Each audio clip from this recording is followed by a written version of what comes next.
All right, the sweet tones of the Jimi Hendrix guitar can only mean one thing.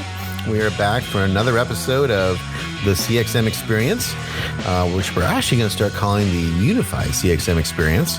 I'm Brad Kahn, CXO at Sprinklr, Chief Experience Officer at Sprinklr. And today I am actually really looking forward to today's session. I've had a couple of really great prep conversations with our guest today. And our guest today is Nick Nunes. He's the social media director at BMO. Now, just for everybody who may or not know what BMO is, BMO stands for Bank of Montreal. Americans often will say BMO. No. It's BMO. And that's how all Canadians know the Bank of Montreal. Bank of Montreal, I was a customer for many years. I was a Bank of Montreal customer probably from the time I was 12 until I left the country in 2006. So long time. And great bank, great people. I do actually miss it. I think BMO is one of the great brands and banks and services out there. So Nick, welcome to the show. Thanks for having me, Brad. It's great to be here. I got to get something off my chest. So, and then just good news, this has got nothing to do with the banking industry. So I'm not slamming any of your peers. I'm not slamming anybody that you may know. This is a appliance industry beef. And to be fair, appliance industry always strikes me as being one of the laggards in customer experience, and this is no exception. So here's a first world problem. So I'm going to admit to a little bit of privilege here, and I'm just going to throw that out there, but I'm not unique in this, but I needed to get a garage fridge. Okay, so I'm already sort of like, everyone's like sort of rolling their eyes right now saying, oh, Grad's going to tell us a sad story about his second refrigerator that he puts like pop and water in. But it was still like, it's important because, in Florida, it's hot and you need cold drinks. And I didn't have room in my main refrigerator for whatever reason. And so I needed to get a second refrigerator. And I went to Best Buy and I bought a brand new Whirlpool refrigerator. It's got two doors and it's vertical. So it's like a vertical freezer on the left and then a refrigerator on the right. And it was quite large and it really fit my needs perfectly. I had it delivered by Best Buy. They put it in place. I had new plugs built for it, went right in spot, and everything was going swimmingly. Best Buy's delivery was great. The people were very friendly. It went in smoothly. It was clean. It was all, I was like, this is fantastic. And it is exactly the amount of effort I wanted to put into a second refrigerator in the garage. Since then, it has been a lot more effort. And to the point where I actually thought to myself, why am I spending so much time on a secondary refrigerator in the garage? Like, this is almost not worth it. Anyway, it broke. So about maybe 2 or 3 weeks into being my refrigerator, it stopped working. I had a service person come out. The service person said the compressor is broken, that's kind of like is the refrigerator, right? And the condenser and compressor were both gone. He sort of quietly said to me, you might want to get a new fridge because it's a little unusual to have both these main components blow within a few weeks of getting it. And what it's been the most amazing, insane experience since then of trying to get a new fridge has been nearly impossible. Navigating Best Buy versus Whirlpool and the conflicting sort of warranties, services and not services. But the weirdest thing, and the thing that I'm just going to kind of coach everyone up on, is that the whole thing kind of got started. I'm not going to go through every body blow on this thing, but the thing that's sort of funny is when it first happened, I was like, darn. And so I got all the information off the inside of the fridge and went online and found when I registered online, I realized I had to actually call them. So first sort of problem, I had to make a phone call, but it's okay. So I'll make a phone call. And so I call them and I'm greeted by their customer service IVR. And I can't mimic it perfectly, but imagine Jiminy Cricket. So if you know Jiminy Cricket from Pinocchio, right? So imagine Jiminy Cricket coming on saying, hey, welcome to the Whirlpool Experience. This is going to be a really great experience. And we're here to service you at 100 years of amazing customer service. And here you go. And I thought to myself as they were saying this to me, I was like, I literally out loud said, uh-oh. I could feel them setting me up. Like, it was just like, I had this like tightening inside. I thought, this is going to be a horror show. And it was. I was then dropped into an IVR nightmare. Just for as an example, they are great. So welcome aboard. Give us your phone number. I thought, give me their phone number. Like, I've never called them before. And I don't know, all right. So I put my phone number in, and they're like, we don't have that phone number in our system. Enter it again. I thought, oh, no. And so I entered the phone number again. We still don't have that number. Enter it again. I thought, oh, my God. They put some kind of identity block before you can actually talk to them. Like, there's no way to, like, how do you put, I'm like I said, I'm not going to go through every single step, but I literally had to hire somebody, and I've spent several $100s on that person alone to actually call, sit on waiting, hours of waiting on phone calls and Best Buys and Whirlpools. Anyway, in the end of the day, the same service person who said it was broken came back and fixed it. I never did get a new refrigerator. He was like super salty because it got canceled and there was confusion. And so he was like sort of kind of lipping me off while he's fixing the fridge. And it was like, the whole thing has just been bananas. And I would say that where the breakdown occurs, and this is what we'll kind of talk about today, Nick, is the breakdown that occurred was threefold. One is there's some crazy disconnect inside Whirlpool between the people writing the aspirational,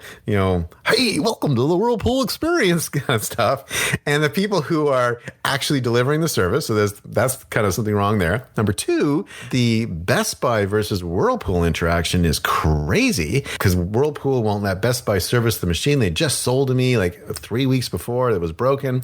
And that's had a hugely negative impact on my Best Buy perception, because I kind of thought of Best Buy, and I have a service plan with them, and I'm a very loyal Best Buy customer, and they install tons of stuff in my house. And now I'm like, wow, maybe that Best Buy service plan is kind of a waste of time. So that's an issue. And then the third one is the disconnect between the service people who work for a company called Flamingo Service and then Whirlpool, because they're contracting out the services. And so all these disconnected sort of parts can't really work together well. And so as a customer, I'm bearing the brunt essentially of their org structure. So, I will say, I'm sorry, Nick, I feel so much better just getting that off my chest. And I really wanted to do the welcome to the Whirlpool experience. Everybody, you got to call them. Like, it is the craziest experience. Just call them and see how insane it is. Anyway, I feel much better now. So anyway, Nick, welcome aboard. And what I want to do is let's talk about this. You must see, and I don't want to talk about BMO specifically because I don't want to get into positives or negatives at your place of employment. But let's just talk about the industry in general. And I think it would be interesting to talk about financial services because there are a lot of departments and connections and stuff. And how are you seeing these connections work or not work? And talk to me a little bit about where you see things going right now in the industry, and how do you think we can fix this kind of stuff? So first off, that was a fantastic example, Grad. I'm sorry you went through that experience. It sounds horrible, but it also sounds like such a tremendous opportunity if Whirlpool or Best Buy or any of their employees are listening to this piece, because you basically told them where their service chain breaks. Right, like you broke it for them in a little bit just by having a defaulted fridge. Right. At one point, I was at the peak of my frustration as I was talking to the person who at this point had waited hours online on the phone to get service. I said, do they understand, of all the people on the planet to deliver this horrible experience to? Maybe I'm the best thing that could happen, because you're right. Maybe this will help. But I don't know. I don't think I was the best person to do it to. But anyway. I think the whole notion of identifying influencers, Grad, can be done in a number of different ways. And I think when you look at CXM as a whole and you start to think about the data that an organization should have on you, you would think they'd put in not only just your purchasing history and your record with them over time, but also some publicly available data. And I think many organizations will get there. We're on the path in many ways from a financial services industry to get there as well. Obviously, there are some data privacy implications that we face that others in other industries probably wouldn't. But that's where the organization and that's where the world are kind of moving to, and they need to, right, to prevent customer experiences like you have. And I think the other piece, just to go back to your initial question, is I think that as service operations get more digitized, meaning, you would be shocked how many organizations don't even respond to customer service complaints through social networks at this point. They just tell you have to call. It's 2021 and you're still experiencing that, right? I think you're going to see a lot of digitization and a lot of better care go through those modern channels that you often talk about. But I think you're also going to see some notable cultural shifts from what is marketing, what is care. Right now, a lot of folks see it as care should take care of care. And I get that. I understand that. I think in 10 years, we might be having a little bit of a different conversation about what the care organization in your organization, or what the care structure, I should say, in your organization looks like, because care is going to be such an extension of your brand, even more so than it is today. And I think that's going to open up some interesting opportunities as you think about who owns experience. Does that mean you own not only what the message from your organization is going out the door, but also the message that customers receive when they contact you, and therefore you own care and marketing? Yeah, that's interesting. I want to talk a little bit about why people are still ignoring. And I'd say all modern channels too. There clearly is stuff coming in over what we consider social platforms. A lot of people have a very strong preference to communicate with brands with Messenger or other messaging platforms, but there's also a ton of content on the review sites, in Reddit and all the forums that are out there. Reddit's very rich for some of our customers, and also blogs. There's like 500 million of those. I had a really, really amazing conversation with our Instacart customer. Instacart's one of our bigger customers, and there's a just really innovative leader there. I'm not going to mention his name and stuff like that because I didn't ask him if he got to talk about him, but he's a super innovative leader. And what's interesting is that Instacart's a very self-contained app. Right. And there's a lot of help functions within the app itself. Despite that, there are hundreds of thousands of care opportunities that they take care of on the social platforms. But what I've noticed is that a lot of companies, it's not that they're deciding not to do it. It's almost like they've decided not to even look to see if they should do it. It's like they're almost trying to pretend it's not there.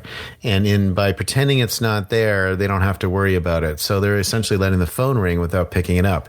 Do you see that? And what is that? Like, why do people do that? I think the interesting piece, and I don't think it's the case with Instacart, but I do think it's the case particularly in smaller countries and specific industries, is when you start to look at the technology investment you'd need to make to have a privacy safe experience, particularly if we were to think about this as a workflow, right? So customer reaches out, they have something that requires you to take credit card data, say they want to purchase something, say they want to look up maybe even just your billing information, right? To what extent are you comfortable as a business exposing that data in the Facebook or Instagram or other social platform ecosystem where it's not secure from end to end, and you are now taking that data, particularly credit card data and otherwise? I think that exposure point is something that many brands wouldn't necessarily be as comfortable with. So now you've got to look at authentication technology that has a cost. You've got to think about the digital experience and how you bridge off that platform, that type of thing. I think the other unfortunate reality is social care volume in some cases is just not there at scale just yet, but it's rising. And the interesting piece for this, and not to give you too much insight into specific brands, but I worked for one of the largest, if not, I believe it's actually the largest telecommunications company in Canada, which to our American friends would still feel pretty small, but led the social there before joining the banking industry. And our volume from a social care perspective, now granted this is 6 years ago, was still significantly higher than we face from a service perspective on social from a banking industry. So to give you some sense, like the incoming requests for social in banking, and this is true amongst all of my peers, I've chatted with them regularly, folks that sit in places like I do in these organizations, are still very small. They're growing rapidly every year, but they're still very small relative to like traditional phone data. So part of the challenge is how do you shift the volume in the first place, let alone addressing the volume? Gotcha. So you can kind of afford to ignore it at this point, is that sort of what you're saying? Because the volumes are still low enough that it's not impacting. I don't think you can afford to ignore any volume, really. It has long-term implications. I think that the notion is that is one of the challenges with making a business case for enterprise-grade tech when you don't have enterprise-grade tech volume, but you know you will in the future. Well, if I may also go to your first point, and I'm going to do a quick sprinkler ad here because... And I don't do this very often on the Unified CXM experience, but I was kind of listening to you talk about the challenge of someone wanting to have an account number while they're interacting on, say, Twitter. You can always go to DM, but still, maybe that's not secure. I'm not going to say whether it is or isn't, but certainly DMs are reasonably private. But there is a technology that we developed at Sprinkler that not everybody knows about. And I think I'm just kind of kicking myself. I feel like I've done a terrible job of helping everyone understand this. But we have one of our telco customers in the Mideast was almost all social care. They had like thousands and tens of thousands of these. And this was becoming a bit of an issue. And so we built a piece of technology that basically allows you to take a conversation that's becoming confidential, move it into chat in Sprinkler. And what it does is it actually moves the entire conversation that had started on the social platform and moves it into the chat so you don't lose any of the fidelity of the conversation. And then the customer is also got, the conversation essentially seamlessly continues into private, and then it's encrypted at both ends. So it's very, very high level encryption. And that's been incredibly successful. And we have rolled that out a lot of places. And so it's a little bit one of those things where people are like, well, I mean, I can't take phone numbers or account numbers on a public forum. And I'm like, yeah, I totally agree with you there. But why let that stop you? Maybe it's funny how people don't say double click on that and say, is there a technology inside Sprinkler, which almost, all these folks are using anyway, that allows me to do it. So that's my quick ad. I think part of the problem with it is that I'm not articulating it very well. I got to sit down, I think, and actually work on this a little bit. I got to come up with some snappy name, right? Like the confabulator, but not not the confabulator, but the privacier. I don't know. I got to come up with something that kind of gets people to understand what we're doing, because it is pretty cool. But I hear you. So let's talk a little bit about where you were going a few minutes ago. So you were talking about how do you rethink the customer service function, and so let me sort of put a couple of grenades on the table, if you don't mind, just to kind of get that one going. I'll pull the pins as well. Tink, tink. So one thing is customer service is always a separate function from marketing. But, if someone has a bad experience, like the experience I just had with Whirlpool and Best Buy, have had a profound effect on my desire to ever buy another Whirlpool appliance, and a profound effect on my desire to buy anything from Best Buy. Right? And there's some poor marketer who's pounding me with messages and spend and all that stuff to try to get me to buy more of both of those brands. And meanwhile, the experience so overwhelmed me that you probably couldn't give me a Whirlpool fridge for free at this point and have me be excited about it, because I'm thinking, I don't know if I want all the headaches. And so that disconnect between customer service and marketing, I think, is pretty fundamental, and I don't know why it's happened. The second thing is, who are we putting in customer service? And we tend to underpay and create less security and fewer rewards for the people who are in the customer-facing functions. And as a result, we're taking the most important person really in the organization and rewarding them the least with expectedly negative outcomes. And so let's talk a little bit about this. And give me what do you think your 5-year vision on this would be, and where do you think we're going? There is this expression of care is the new marketing. So just let's talk about that for a minute. I'd love to hear your thoughts on that. Yeah. Interesting things to unpack, Brad. I think the first thing I would say is organizations have such a tremendous opportunity to look at care, not just as a cost center. And I think, unfortunately, as I think about the conversations that I have with a number of folks, both inside and outside banking and telecommunications industries, a a lot of large scale enterprise folks still talk in terms of cost when they think about care. And cost, unfortunately, is one of those levers that it becomes a little bit tougher to prove your business case for having a highly paid, very, very, very skilled workforce of the best from a care perspective. And I think what you're going to probably see is a mind shift in that area.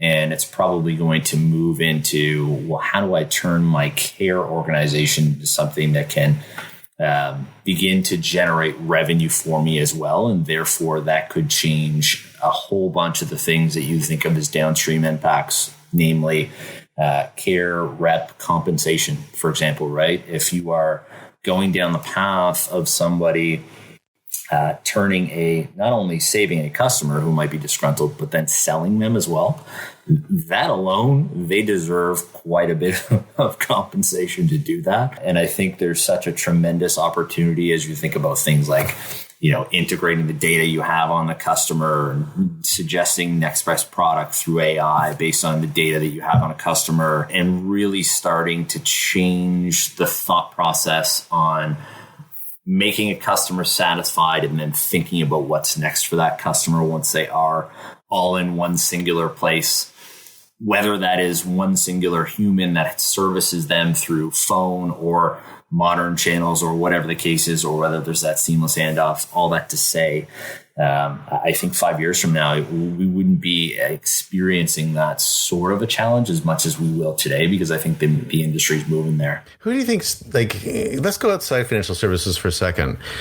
Because I'm struggling to sort of think about who's doing this really well. I love where you're going with it. I think I totally agree with you. But who's done this? Who's leading the way, or who's sort of kind of guiding the pathway? And I will say one thing that I read a great word for this the other day. I've been calling it Uberization, and it's not a very good word.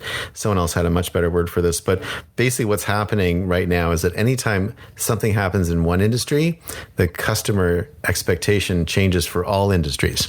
Right. So once Uber was able to show you where your product was at every single stage of delivery, right up until it pulls in front of your house, you're like, well, why can't everyone show me where my stuff is at every single stage of the delivery, right up until when it pulls in front of my house? I'd say Uber's had a huge impact on delivery services. Domino's Pizza does it now.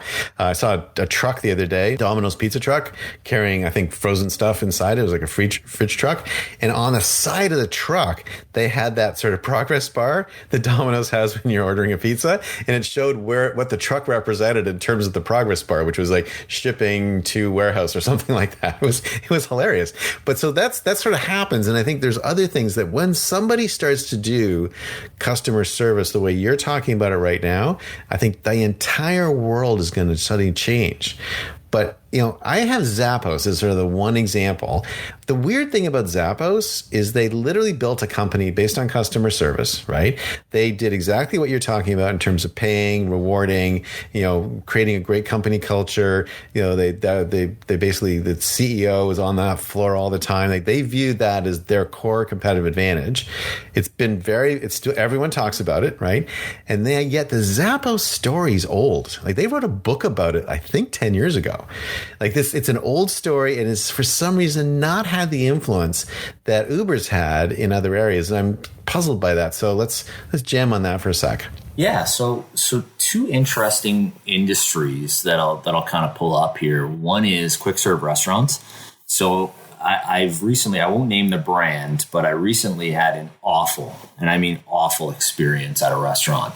And it takes a lot for me to complain, but I did. I took the plunge. Is it Harvey's? No, it wasn't Harvey's, unfortunately. So I complained. And the interesting piece of that is I was fully expecting to not get a great response. I complained on a modern channel. I complained on social, but I didn't do it publicly. I went through a DM.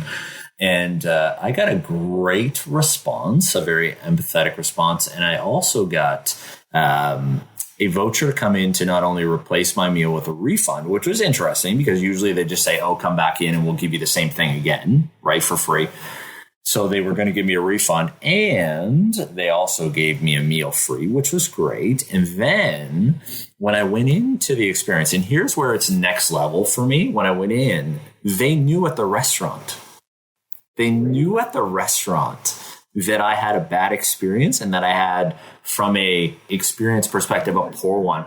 And I've been racking my brain, Grad, but the only thing I can think of is the care team had a way of taking that negative complaint, routing it to the restaurant manager, and having my name on file. Now, I made a reservation digitally, so maybe in the back end systems, they're connected to the extent, but I was fantastic. Absolutely blown away, right? And then the next piece I would say is, and a lot less impressive, but a very iconic Canadian brand who I will name, Canadian Tire. So I actually walked out. Oh, of course. Oh my God. Canadian Tire. I miss Canadian Tire. There's no Canadian Tire down here. There's nothing like it. Canadian Tire is so unique. It is so unique. They've tried and failed over and over again in the US, but it is, oh my God, it's such a fantastic store.